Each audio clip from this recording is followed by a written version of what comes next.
Today we're dissecting the architecture of language acquisition. We're looking specifically at the pedagogical framework from the English Upgrade podcast, the episode with Mary Walker and Ryan Carter on basic verbs. Right. It presents itself as this, simple toolkit, subject, verb, object for the absolute beginner. But I think beneath that surface, there's a much deeper philosophical argument about how we should even learn to communicate.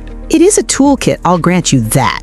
But the question is whether that toolkit builds a house or a prison. The source material presents a world where human communication is just stripped down to these algorithmic inputs and outputs. It creates a version of English that's clean, binary, and, in my view, profoundly artificial. And that is the central tension, isn't it? Does reducing language into these rigid patterns, specifically the subject plus verb plus object rule that Mary and Ryan push so hard, does that provide the necessary sort of cognitive bedrock for competence? Or does it strip away so much context and nuance that it just leaves the learner with a sterile imitation of human interaction? That's my position. I'm arguing from the contextualist perspective. I think by isolating verbs like eat and want from their complex social realities, this material creates a false fluency. Okay, and I'll take the structuralist perspective. I'm going to argue that the explicit simplification, the pattern recognition here, I eat rice, it's not just helpful, it's really the only logical way to manage the cognitive load for a beginner. You have to learn to draw a straight line before you can paint a masterpiece. A fair challenge. So go on, defend this architecture of simplicity. Gladly. If we really analyze the transcript, what we're seeing is a very deliberate exercise in cognitive scaffolding. Mary Walker and Ryan Carter, they've selected what I'd call the atomic units of survival English: eat, drink, go, like, want. This isn't just a random list of words, it's a hierarchy of needs. But the real genius is in the explicit instruction. Ryan says, remember the basic pattern, subject plus verb plus object. He's very explicit. It feels like you're initializing a computer program. Input subject, input verb, input object. Well, because at this stage, the learner is a processor that's being overwhelmed by data. Natural language is a storm of idioms and tonal shifts and exceptions. For a beginner, that's frankly terrifying. By doing this radical reductionism to SVO, the material provides a safety net. When Ryan gives the example, I want coffee, he's demonstrating a direct line from intent to utterance. No interference. This rule-based approach lets the learner check their own work. That certainty, that is the precursor to confidence. I understand the appeal of the safety net, I do, but I call it the trap of artificiality. You see a safety net, I see a cage that restricts actual human expression. While the patterns Mary and Ryan present are, yes, grammatically correct, they are communicatively hollow. You brought up the example from the text, she drinks juice. It's a grammatically flawless statement. Subject she, verb drinks, object juice. Simple. Grammatically, yes. But functionally, it's a biological observation, not a piece of dialogue. She drinks juice sounds like data entry, or maybe narration in a nature documentary. In the real world, we just don't speak in such isolated absolutes. We'd say, she's drinking juice right now, or she drinks juice every morning. But the naked sentence, she drinks juice, it's uncanny. It strips the humanity out of the action. But my deeper concern really is in their daily conversation practice section. Listen to the texture of this exchange. Mary asks, what do you eat for breakfast? And Ryan answers, I drink coffee and eat fruit. It answers the question efficiently. It provides the information using the vocabulary they just learned. It works. It answers the query, but it fails the test of humanity. It lacks all the phatic communication, the social lubricant we use to actually connect. There's no, oh, that sounds healthy, or just coffee, wow. It's a robotic exchange of nutritional information. By presenting this as a conversation, the material is training learners to treat dialogue as a transactional exchange of facts, not a relational moment. But you're critiquing the paint job when we are still pouring their foundation. Of course it lacks phatic texture. The learner doesn't have the mental bandwidth for small talk yet. If you introduce, "Oh, really?" at this stage, you're introducing complex intonations and idioms that just distract from the core mission, mastering the verb to eat. But this brings us to the simple present tense, which I know is a point of friction. We go to school, I like music. Exactly. And that's where the robot effect is strongest. This reliance on the simple present, it just creates a temporal distortion. I completely disagree. It establishes a baseline of truth. In linguistics, the simple present is often the tense of universals, of identity. When the material teaches, "we go to school," it's teaching the learner to make a statement about who they are, what their routine is. It gives them a truth value in their language. "I eat breakfast" is a declaration of habit. It is the most solid ground a learner can stand on. But that ground shifts the moment you step outside. That's the problem with prioritizing truth value over usage value. In reality, if you ask someone what they're doing and they reply, "I eat breakfast," it sounds jarring. We almost exclusively use the continuous aspect, "I'm eating breakfast," for an immediate action. By teaching "she drinks water" as the primary mode of speech, the material is risking training learners to sound unnatural. It's not just about accuracy, it's about authenticity. You're conflating the end goal with the starting line. Of course, "I am eating" is more natural for a specific moment, but "I eat" is the architectural skeleton. You can't add the flesh of the continuous tense, the ing, until you add the skeleton of the simple present. The material is prioritizing structural accuracy because that's what's transferable. If you know "I eat," you can learn "I am eating."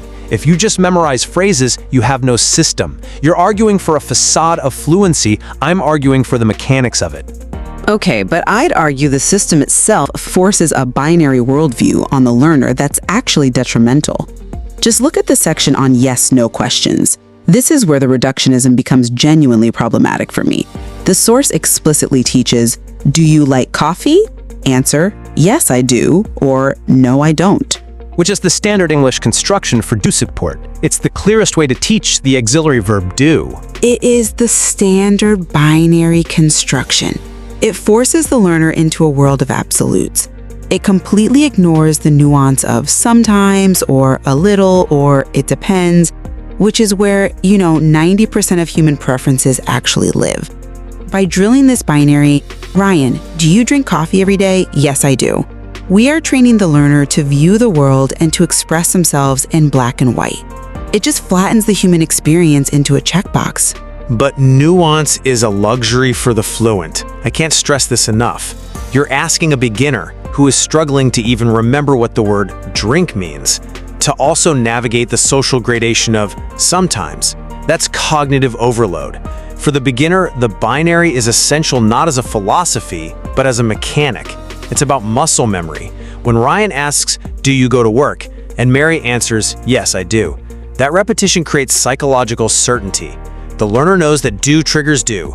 That mechanical lock-in is more important than the philosophical nuance. That mechanical lock-in you praise is exactly what worries me. It locks them into a tone that is socially deaf. And this brings me to the verbs they chose, particularly want versus like. This is where the rubber really meets the road, socially. See, I find the selection of want and like to be the strongest part of the curriculum. It covers the two main drivers of human behavior, preference and desire. And I find it the most perilous part of the script. Let's look at it objectively. Like is preference, want is desire. The source gives us "I want coffee." In my view, that's empowering. It gives the speaker the tools to assert their needs clearly. For someone in a new country, being able to say "I want water" is a survival skill. It removes hesitation. "I want coffee" isn't empowering, it's rude. Rude. That seems a bit harsh for a beginner's class. We're teaching English, not diplomacy. But language is diplomacy. In most English-speaking contexts, walking up to a counter and just saying, "I want coffee," sounds demanding, imperious. It sounds like a toddler. It lacks all the politeness markers, "I would like," "Can I have?" which are totally absent from the text. The material treats "I like music" and "I want water" as if they're syntactically identical. Subject, verb, object. But socially, they are worlds apart. I think you're overanalyzing the social implications for someone who probably has a 50-word vocabulary. I don't think I am. I like music is an invitation to share an internal state. It opens a door. I want water is a command directed at the external world. It closes a door. By failing to distinguish the social weight of these verbs, the material is inadvertently teaching a demanding transactional tone. Imagine a learner walking into a cafe and just stating flatly, "I want coffee." They'll get the coffee, sure, but they'll also get a strange look. They're being set up for a social micro-failure. And I think you are projecting high-level etiquette onto a survival scenario. If a beginner says, "I want coffee," the barista understands. The communication succeeds. The transaction is completed. And that is the goal of this specific lesson.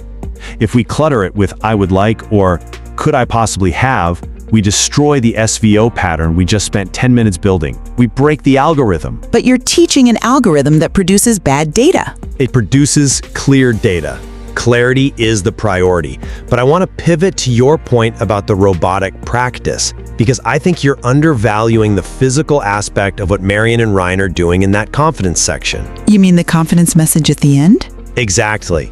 Mary Walker says, "Don't just listen, speak out loud with us." And then they drill, "I eat eggs and bread." You see this as mindless repetition. I see it as the physical act of speaking, bridging the gap between passive knowledge and active mastery. You call it robotic, I call it articulatory training. You have to physically train the mouth. The content almost matters less than the act of production itself. I agree on the need for practice. I completely agree that silence is the enemy, but I question the content being practiced. Ryan Carter says small steps every day will give you big results. But if those small steps are artificial sentences like, "I eat rice," spoken into a void without context, well, the big result is a very fragile competence. Fragile how? Muscle memory's durable. It shatters in a real conversation. If your confidence is built on the rigid structure of subject plus verb plus object, what happens when a native speaker inverts the subject, or uses a phrasal verb, or just mumbles? Because the learner has only practiced this sterilized version of the language, the messiness of reality will induce panic. They're practicing for a concert in a soundproof room, but they have to perform on a noisy street corner. But you cannot practice on the street corner until you've practiced in the room? That's the fundamental disagreement here. You want them to grapple with the noise before they can even hear the melody. No, I want them to learn the melody within the noise because they are inseparable. Teaching "I want coffee" without teaching the smile or the please that goes with it is teaching only half the language. It's teaching the text, but not the subtext. And in English, the subtext is often where the real meaning lives. Okay, but we have to acknowledge the limitations of the medium. This is a podcast. It's audio only. They can't teach a smile. They have to rely on the words, and the words they chose, eat, drink, go, like, want, are the most high-frequency words available. They're giving the learner the highest return on investment. I grant you the utility of the vocabulary, but look at the outro. Mary says, "Today you learned how to use them in daily conversations." That claim, daily conversations, is what bothers me. If your daily conversations look like, "I drink coffee, I eat fruit," you're living a very strange life. I think you're being a little too literal. Daily conversations is just shorthand for sentences you can use every day. And look at the promise for the next episode. Mary says, "We will learn how to make longer sentences." It acknowledges that this SVO state is temporary. It's just the first step. Right, but there's this assumption that longer equals better or more human. And that complexity equals fluency? Yeah, exactly. My fear is that their longer sentences will just be longer algorithms. I eat fruit because I like fruit. It's still a robot talking, just a more advanced one. But isn't that what learning is? You move from a simple robot to a complex one until eventually the programming becomes invisible and you just appear human. That is a very cynical view of humanity. It's a realistic view of skill acquisition. Whether you're learning piano or coding or English, you start with rigid patterns. You play the scales, you write "hello world," you say "I eat rice." The rigidity falls away as competence grows.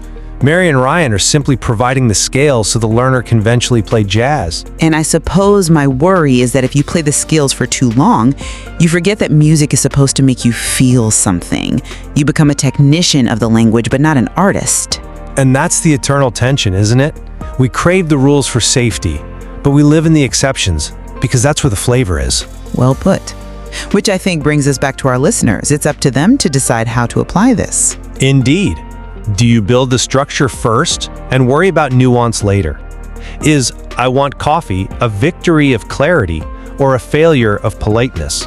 Or must you immerse yourself in the messy reality from day one? There's no single answer. But it's a debate worth having. Thank you for listening.